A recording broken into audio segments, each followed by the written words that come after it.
Hello, here are some comments from my friends who are learning English about the story Love by Jesse Stuart. This video is for students who are studying literature as a way of learning English, which is why I'm speaking a little slowly. This story takes place in the eastern United States, in mountains that are called the Appalachian Mountains. These mountains are very, very old. Because they are so old, they are not big and tall. The highest Appalachian mountain is only half as tall as the highest mountains in Taiwan. But they are beautiful. In some places in these mountains there are farms and pastures. A pasture is an open area of grass or other plants that animals eat. We call them grazing animals. This story takes place in a field of corn in this area of mountains. The story Love tells about people who farm in these mountains.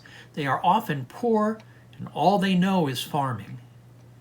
This is a picture from around the time this story was written, or maybe a few decades earlier, of a real family on a farm in the mountains, like in this story.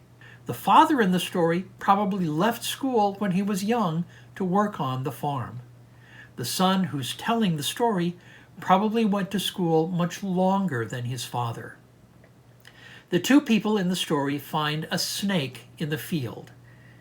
They say it is a black snake, like in this picture. These snakes do not hurt people, but they're big. They can be maybe a meter long or longer. The father's been taught to hate snakes, but the son knows more about them. Most people in America do not like snakes. Some snakes can bite you and kill you with their poison. Most people do not know how to tell poison snakes from snakes that are not poison, so they do not like snakes.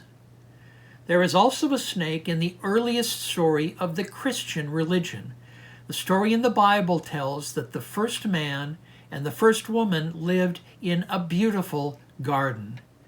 But a talking snake tricked them into disobeying God, so they were kicked out of the garden and had to work hard all of their lives.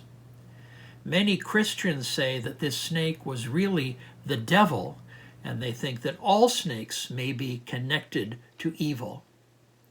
So I think that the father in this story thought that all snakes were the same, and that all snakes were bad. Maybe the son had studied science in school and knew more about snakes. The father's idea was traditional and old.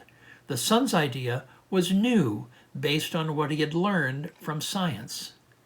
When the son told the farmer that the snake was not bad, the farmer did not change what he thought about the snake.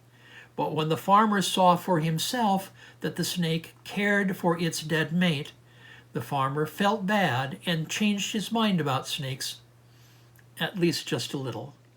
So in a way, I think this story is about the farmer learning to think about new ideas.